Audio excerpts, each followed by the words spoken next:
সম্পাদ্য ৩ ত্রিভুজের ভূমি সংলগ্ন দুটি কোণ ও পরিসীমা দেওয়া আছে, ত্রিভুজটি আঁকতে হবে।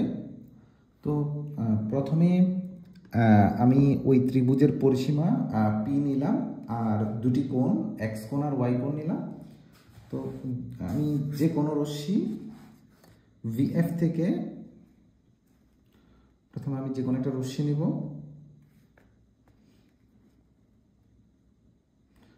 যে কোনো রশ্মি নিলাম, এটার নাম দিলাম হচ্ছে যে বি আর এখানে নাম দিলাম আমি হচ্ছে এফ।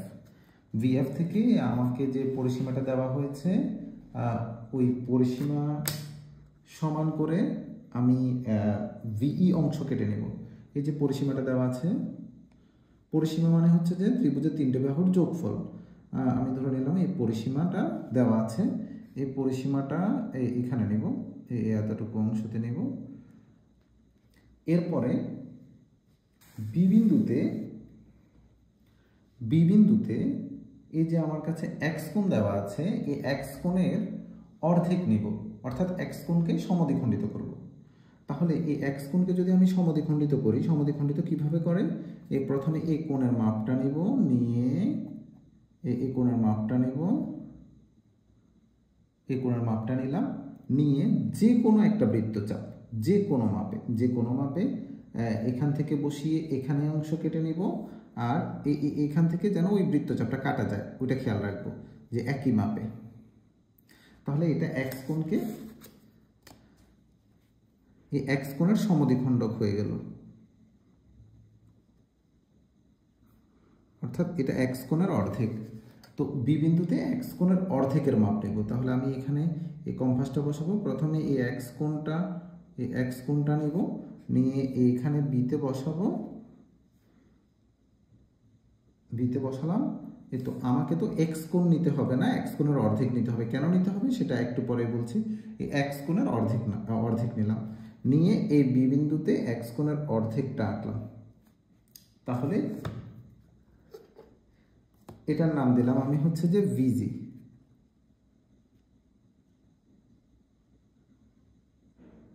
এটা নিলাম, এটার নাম দিলাম আমি হচ্ছে যে ভিজি।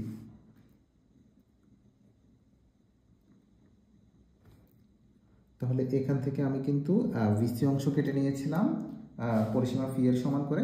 তাহলে এই হাফ এক্স কোণের সমান করে আমি সি ভি জি কোণ আঁকছি। এবার হচ্ছে যে সি বিন্দুতে এই যে ওয়াই কোণ দেওয়া ছিল, এই ওয়াই কোণকে সমদ্বিখণ্ডিত করব। প্রথমে সেম আগের মতো এই ওয়াই কোণটা নিব, নিয়ে এই ওয়াই এর এ পাশে যে কোনো একটা বৃত্তচাপ যে কোনো মাপে এদিকে একটা বৃত্তচাপ কাটবো, আর সেম মাপে এটা যেন বৃত্তচাপটা যোগ করতে পারি। এরপরে এখান থেকে যদি এই বৃত্তচাপটা আমি যোগ করি তাহলে ওয়াই এর অর্ধেক হয়ে যাবে এটা। তাহলে আমি সি বিন্দুতে ওয়াই এর অর্ধেক নেব। তাহলে এইখান থেকে আমি প্রথমে ওয়াই কোণটা নেব, ওয়াই কোণটা নিয়ে এই সি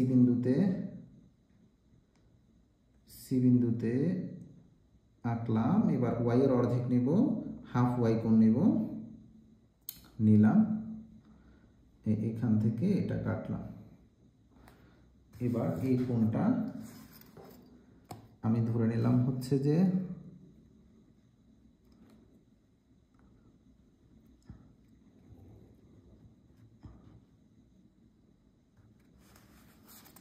এটা ধরে নিলাম আমি হচ্ছে যে এই কোণটা হচ্ছে যে হাফ ওয়াই এর সমান করে ভিসি এফ কোণ আঁকলাম। ভিসি এফ কোণ অর্থাৎ এই ভিজি যে সমদ্বিখণ্ডক আর সিএফ যে সমদ্বিখণ্ডক এরা পরস্পর এ বিন্দুতে মিলিত হয়েছে। এবার এ বিন্দুতে যে আমার যে এক্স কোণের অর্ধেক ছিল, এই এক্স কোণের অর্ধেকটার মাপ আবার নেব, এখানে নিলাম, নিয়ে এ বিন্দুতে বসিয়ে কম্পাসটা এই পাশ থেকে হাফ এক্স কোণ নিব। এটা কিন্তু হাফ এক্স কোণের মাপ ছিল, এটা হাফ এক্স কোণের মাপ ছিল। তাহলে এটা আমি এইখানে বসিয়ে হাফ এক্স কোণটা আঁকবো।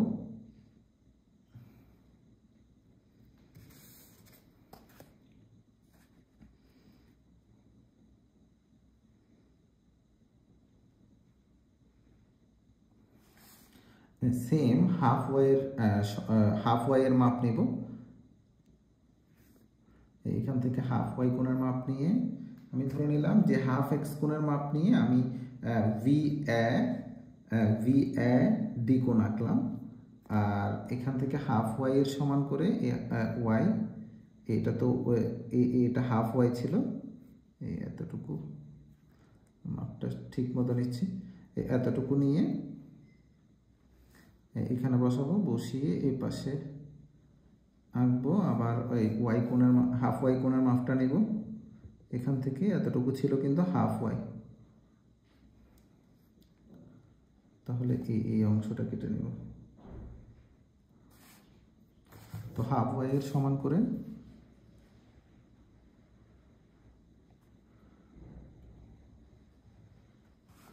আমি ধরে নিলাম সি এ এম কোণ আঁকি। এটাও কিন্তু হাফ ওয়াই আর এটাও হাফ ওয়াই, এটা হাফ এক্স, আমি এখানে ছোট করে লিখে দিচ্ছি, এটা হাফ এক্স আর এটাও ছিল হাফ এক্স, আর এটা ছিল হাফ ওয়াই আর এটা ছিল হচ্ছে হাফ ওয়াই। তাহলে আমাদের চিত্র আঁকা শেষ। এবার হচ্ছে যে অঙ্কনের বিবরণ। তাহলে এখানে লিখব হচ্ছে যে মনে করি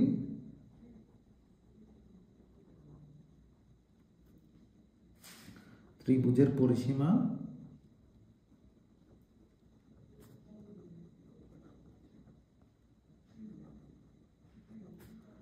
পি এবং ভূমি সংলগ্ন দুটি কোণ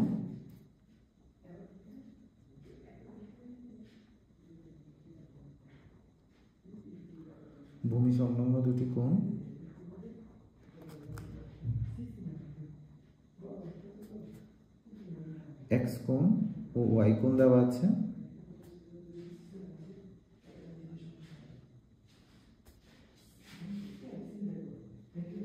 ত্রিভুজটি আঁকতে হবে।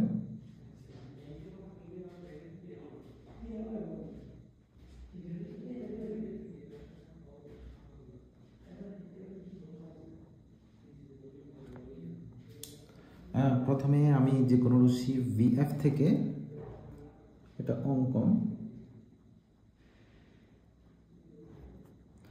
যে কোনো রশ্মি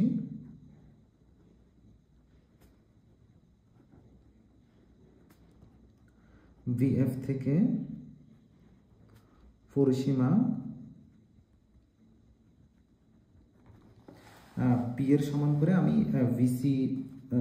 বিসি রেখাংশ কেটে নিয়েছিলাম, পরিসীমা পি এর সমান করে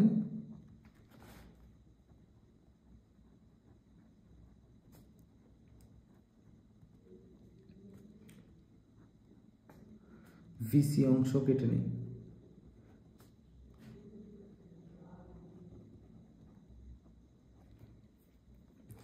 এবার বি বিন্দুতে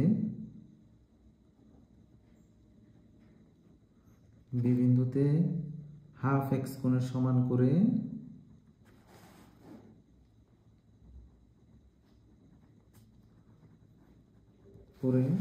সিবিজি কোণ আঁকি, এবং সি বিন্দুতে হাফ ওয়াই কোণের সমান করে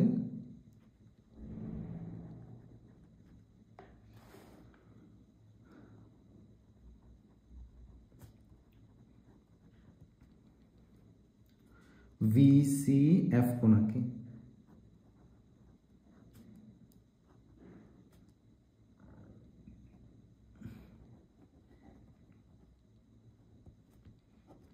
এখন এই যে ভিজি আর সিএফ রশ্মিদ্বয় পরস্পর এ বিন্দুতে মিলিত হয়েছে।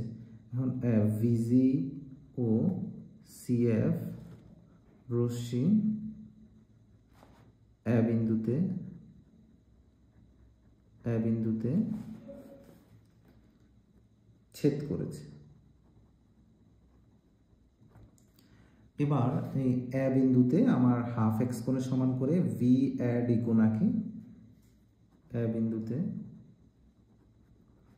বিন্দুতে হাফ এক্স কোণের সমান করে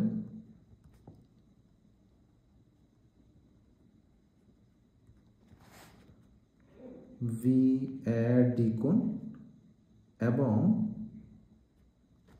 হাফ ওয়াই এর সমান করে সি এ এম কোণ আঁকি।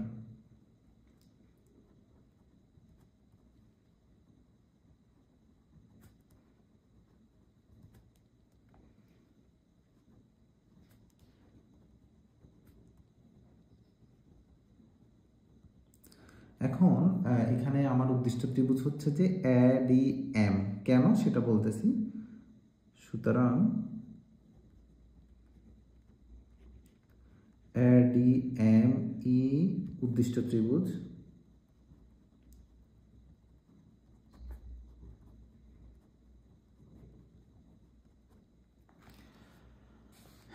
এখানে অনেকগুলো ত্রিভুজ আছে, সবগুলো উদ্দিষ্ট ত্রিভুজ হবে না।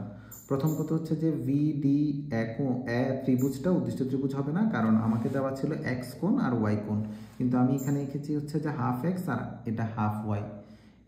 সি এ এমও হবে না, কারণ এটাও হাফ ওয়াই আর এটাও হাফ ওয়াই। এখন এই এ ডি এম ত্রিভুজটা কেন উদ্দিষ্ট ত্রিভুজ হবে?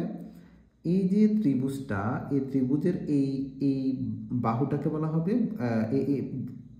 এ ভি ডি এর এই কোণটাকে বলা হবে বহিস্থ কোণ।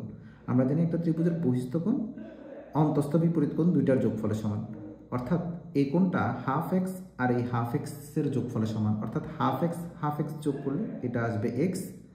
আর এখানে এই কোণটা এই ত্রিভুজের বহিস্থ কোণ অন্তস্থ বিপরীত কোণ দুটির যোগফলের সমান, অর্থাৎ ওয়াই আর ওয়াই যোগ করলে এটা ওয়াই আসে। তাহলে কোন ত্রিভুজটার মধ্যে আমার এক্স আর ওয়াই আসতেছে? এটা হচ্ছে যে এডি এম ত্রিভুজের মধ্যে। এখন আমাকে দেখাতে হবে এই ত্রিভুজের তিনটি বাহুর যোগফল যেন পরিসীমা পি এর সমান হয়। তো আমরা জানি ত্রিভুজের সমান কোণের বিপরীত বাহু সমান। এখানে কিন্তু আমার এই কোণটা আর এই কোণটা সমান ছিল, তাহলে এই কোণের বিপরীত বাহু কিন্তু আমার ভিডি, অর্থাৎ এই ভিডি সমান এই কোণের বিপরীত বাহু কিন্তু আমার এডি, তাহলে এই ভিডি সমান এডি হবে। আবার এখানে এই কোণের এই যে ওয়াই কোণ আর এখানকার ওয়াই কোণ সমান, তাহলে এই ওয়াই কোণের বিপরীত বাহু কিন্তু আমার এ এম, তাহলে আমি লিখছি হচ্ছে যে এ এম এটা সমান। এবার এই ওয়াই কোণের এই হাফ ওয়াই কোণের বিপরীত বাহু হচ্ছে যে এমসি, তাহলে এ এম আর এমসি সমান। তাহলে আমাকে দেখাতে হবে এডি এই ডিএম আর এএম এটা সমান এই এতটুকু, কারণ এতটুকু আমি পরিসীমা থেকে কেটে নিয়েছিলাম। তাহলে আমি লিখছি হচ্ছে যে এডি প্লাস ডিএম, এটা ডিএম প্লাস এএম। তো এডির বদলে আমি ভিডি লিখতে পারি, তাহলে ভিডি প্লাস ডিএম প্লাস এএম এর বদলে আমি এমসি লিখতে পারছি, তাহলে এমসি লিখলাম। তাহলে কিন্তু এই ভিডি ডিএম এমসি এটা সমান কিন্তু ভিসি, যেটা আমি পরিসীমা থেকে কেটে নিয়েছি। অর্থাৎ এই ত্রিভুজটা এডিএম হবে উদ্দিষ্ট ত্রিভুজ।